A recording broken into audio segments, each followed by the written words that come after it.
Hello, my dear young friends. A very warm welcome once again to another session of learning. Welcome to today's e-content learning. And in this session, I will be discussing in detail about the central idea and the theme of this poem. Oh, how I love your streets. This is a very interesting and thought provoking poem by a famous Pakistani writer, Faiz Ahmad Faiz. In this poem, we have all the elements of a progressive writer's movement. So here, what exactly is the central idea of the poem, the theme of the poem? As you all know, Faiz was involved in progressive writers movement, and Faiz was very vocal about the right to express, about the freedom of expression, and he fought for it without any doubt. The regime in Pakistan was totally opposed, and it was not very happy with poets and people seeking a right for expression, because the totalitarian regime was very merciless and very cruel, and they had no thought of giving any kind of liberty or freedom or free speech for writers like Faiz Ahmad. But Faiz Ahmad was not the one to be totally let down. His spirit was definitely very much intact, and he did always what he thought was right. He was very instrumental in voicing his opinion for the rights of people, because under the dictatorial regime of so many oppressors, the people had definitely lost their right to express and their right to question, and totally their liberty was under control of the dictatorial regime in our neighboring country, Pakistan.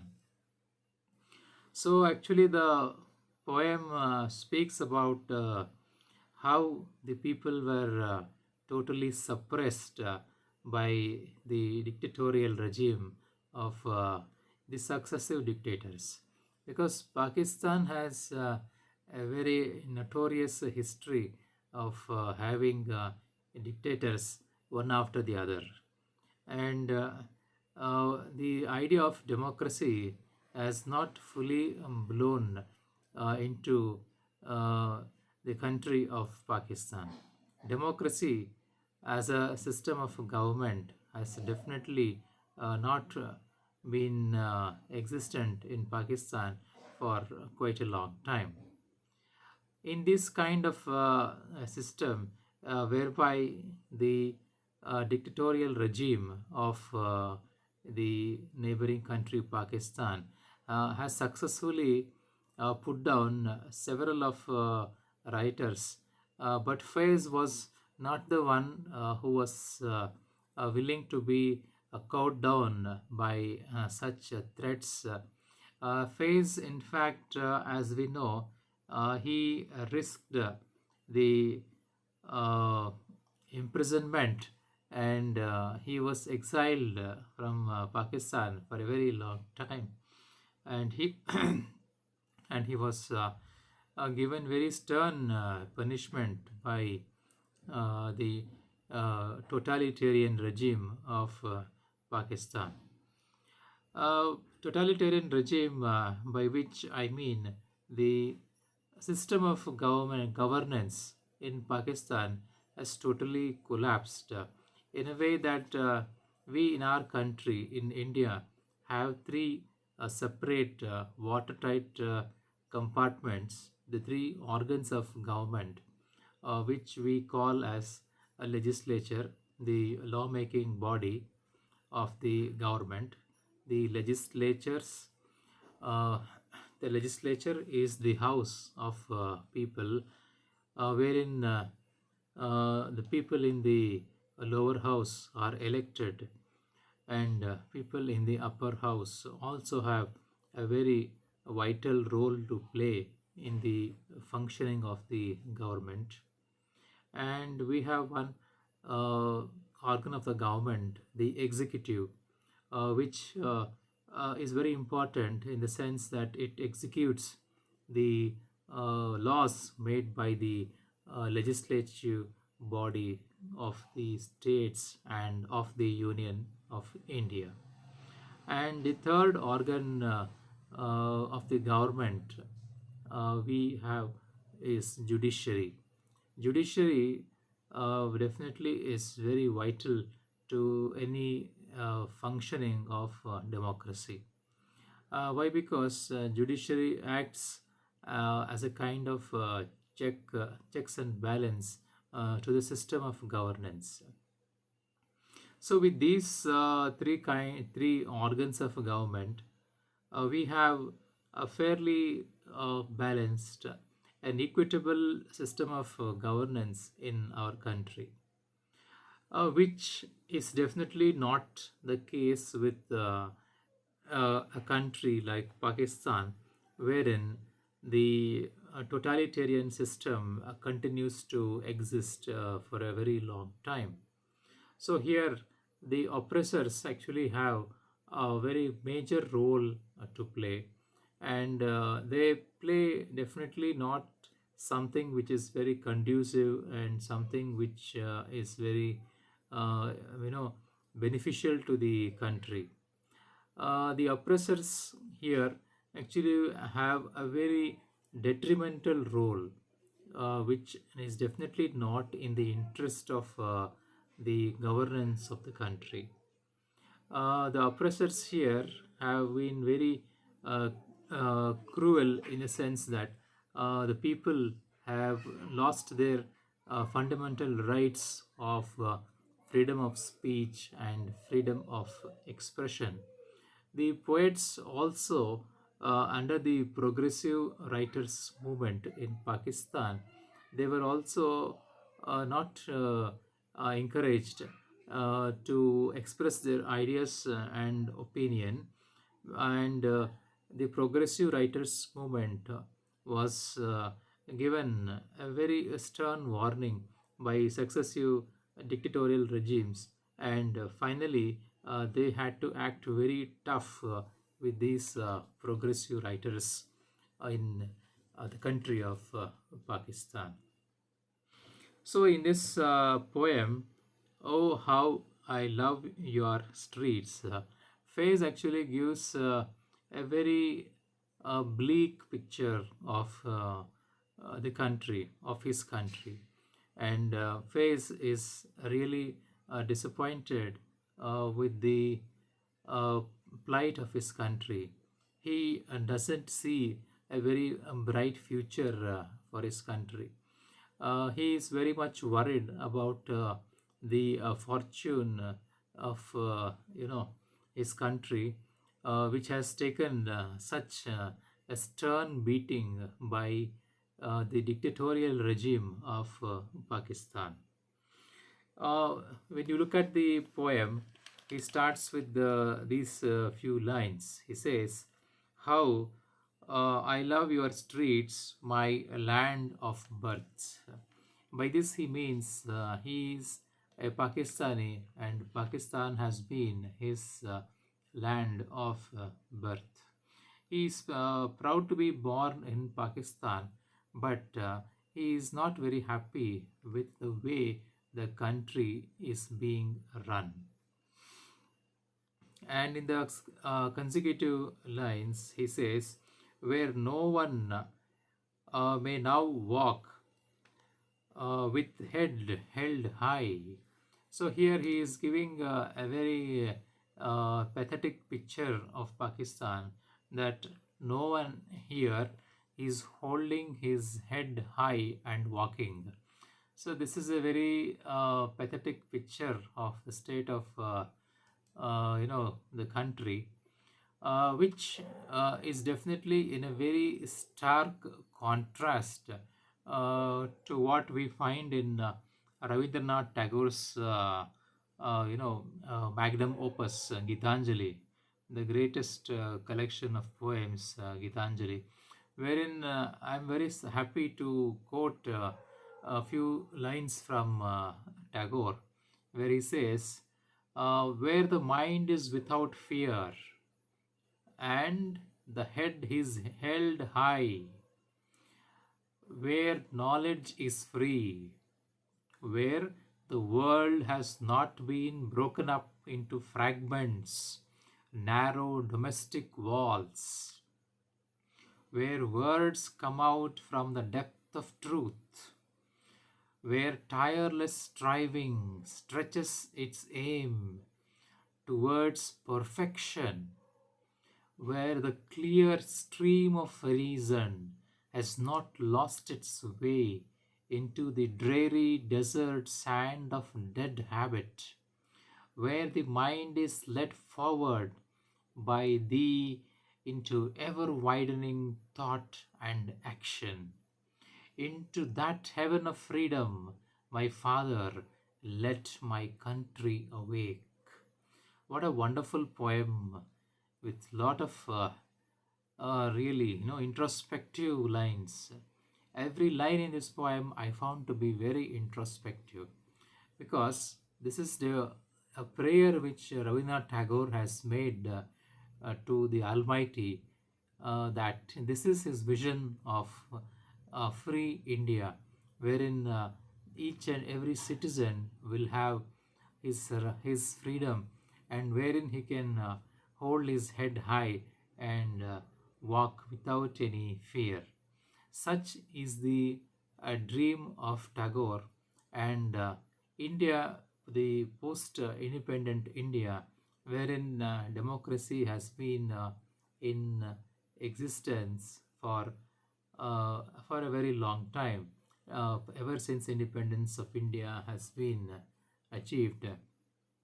Democracy has no doubt given us enough freedom of speech, enough freedom of expression, and we definitely have responsibilities along with the freedom of speech and expression.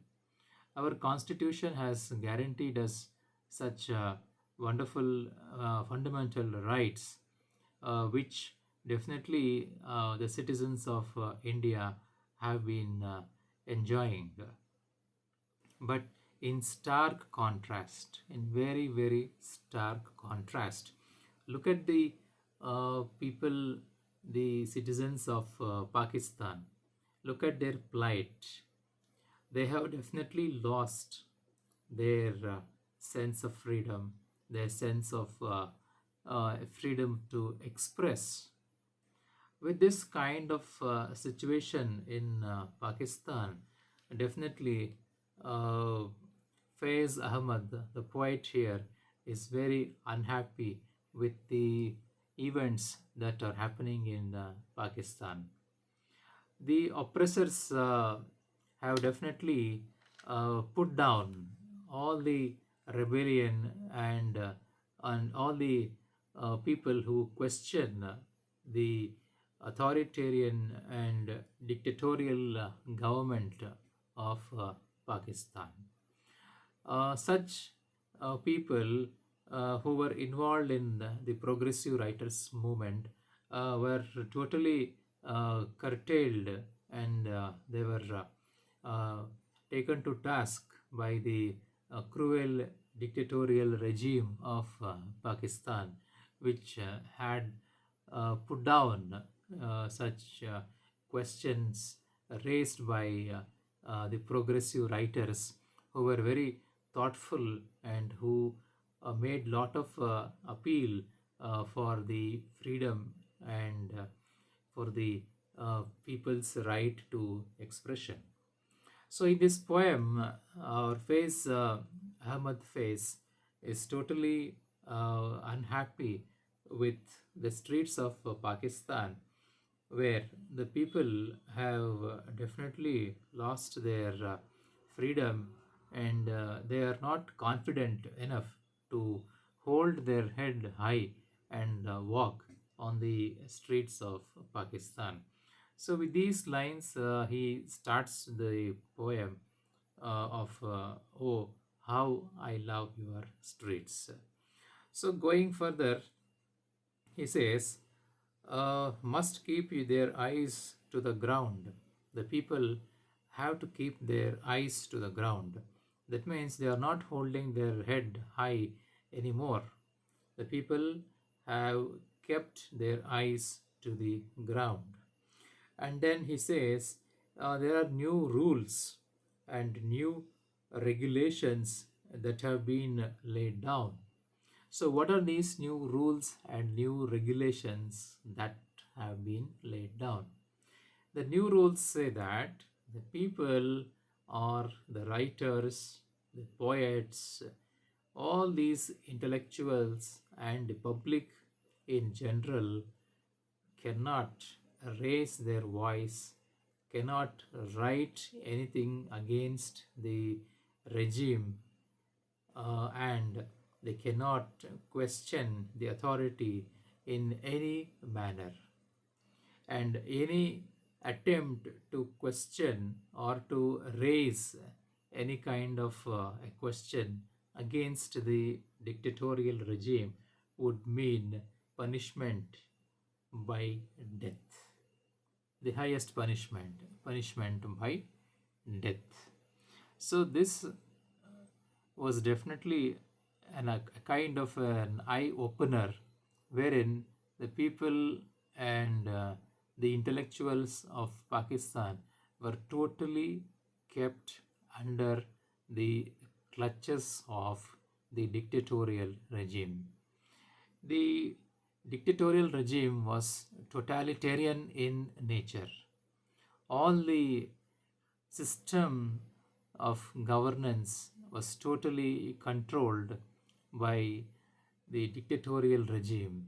They were very oppressive, and they were totally not in any what do you call condition to listen to anyone. They were totally a law unto themselves. They did only what they felt was right. They were playing the dual role of the judge and the prosecutor. Both the roles were played by the oppressor. So there was no free trial. There were no free practices in Pakistan, and the intellectuals, the public at large, and the poets, they had very little choice of what to do in the country of Pakistan. They were totally left helpless by Pakistan dictatorial regime. Uh, it is very pathetic to read that dogs are free to roam, but the stories are looked away. So then he is very uh, kind of pessimistic in these lines. He says that dogs are definitely very free to move, and sometimes we feel that dogs are better than humans because they are not bound by any of these conditions which the dictatorial regime imposes upon the people. So it is a very pathetic condition wherein we find that the people of Pakistan have been curbed of all their rights to have their freedom exercised. And he is a very particular, and Faiz says there is no excuse uh, do he oppressors need, for they have been both judge and prosecutor. So this is a very unfortunate way of controlling the people and the poets and intellectuals. All the control is exercised by the oppressive regime, the totalitarian or the dictatorial regime. The control is expressed by them, and they perform the dual role of prosecuting and judging. So there is no fair trial. There is no fair trial. There are no fair practices involved. So finally, what happens? It is the discretion of the totalitarian regime which was existent at the time of Faiz Ahmad. But man has a way fought oppression. The oppressor's ways haven't changed. It is very unfortunate that though man has been fighting oppression, but still his ways of fighting oppression has not changed. Because what we believe in our country, Gandhi and Gandhism, we won independence through Gandhiji's non-violence, no doubt about that. And Faiz is definitely a kind of inspired by Gandhiji's ideals, wherein he practices the principle of non-violence.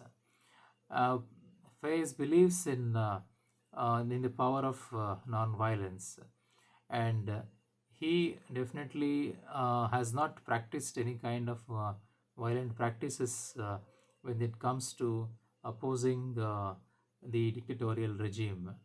But in a conspiracy, in a conspiracy, Faiz was accused, and he had to pay a price for that. What he says is, now the ways of those who haven't fought have changed. Our flowers have always bloomed through fire. Oppression never wins, and we never lose. So, Faze actually gives a very optimistic view here. He says here, he gives the example of flowers which bloomed through fire. So, it is a kind of a trial by fire. Trial by fire. So, what you come to know is he gives the imagery of flowers which have bloomed through fire. That means they have stood a very tough test, and they have bloomed, and definitely it's a very remarkable feat that such things have happened and such trials have been endured. So, this classic example, this imagery of phase is definitely one needs to appreciate. It gives the image of flowers which have bloomed through fire.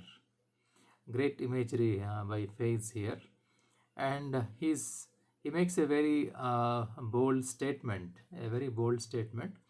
Oppression never wins, and we never lose. So Faiz actually here is very confident and makes a very good statement here. Oppression never wins. So to pen these kind of lines also needs a lot of courage. Oppression here he means uh, the totalitarian regime, the autocratic regime in Pakistan. Oppression never wins. So Faiz should be appreciated for writing these bold lines. Oppression never wins, and we never lose. And here we, the people of Pakistan, the intellectuals, the public, the poet, we never lose. So the fight for the freedom, the fight for a freedom of expression, the fight for liberty of people, the fight to lead a dignified life, the fight to lead a life wherein we hold the head high and move in Pakistan is the fight for which we are, involved in. And Faiz is very much confident that uh, a day will come when the oppression will totally come down, and the country will definitely progress, definitely giving a lot of freedom and the people, to progress in the country. And finally, he says, the oppressor rides high today. The oppressor rides high today. That means he is in a very high position because the fortune of cycle has favored him. Therefore, he is riding very high. And who knows, playing God for a few days. So the oppressor is on the higher end of the cycle. He is in a commanding position and he is playing the role of God in the society. But this is not going to be forever. The law of change will definitely apply. The cycle will definitely move, and whatever is up will have to come down, and whatever is down, as you know, obviously will go up. And now what happens? Uh, but those who keep the faith can deal with the fortune's ups and downs. So, a phase here emphasizes more on the question of faith because faith is more important than anything else. It is the faith that oppression, the totalitarian system of governance in Pakistan will come to an end one day or the other, sooner or later. It is the people who have to have the faith that the government of Pakistan the will definitely be free from this tyranny of oppression and totalitarian regime which has been holding the country from making any progress in any of the sectors of the country's economy or country's overall growth. So, with these lines, he gives a very optimistic note that the country of Pakistan will definitely have uh, good times and many more good times to come. What he tries to tell people is through this poem, he tells that you must not lose faith.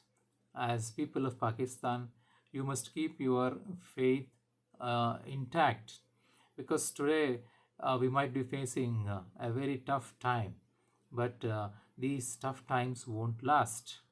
And he is quite optimistic that sooner or later, definitely good times are going to come to the people of Pakistan. The tyranny of oppression, the tyranny of the dictatorial regime will surely come to an end. So the poet Faiz Ahmad, he starts on a very bleak picture, very bleak picture, very sorrowful, pathetic picture. That's what we find in the beginning, in these lines here, wherein he says, nobody is walking on the streets of Pakistan holding their head high. With these lines, he starts the poem and he says finally, but those who keep the faith can deal with fortune's ups and downs. So, on that positive note, he concludes this poem asking the people to remain faithful having a lot of faith in in their ability, and to have faith is very important even in times of adversity, because it is only the matter of faith which will definitely change the things in the long run. Today they are definitely facing very tough times, but they must not give up hope till the last. And sometimes you have to hope against the hope, isn't it? It is quite normal, uh, because after a storm comes the calm, as Shakespeare says in The Tempest. On these wonderful lines, I conclude my explanation and a brief analysis of this wonderful poem of Oh How I Love My Streets by Faiz Ahmad. Thank you all for your patient listening. Thank you, dear friends.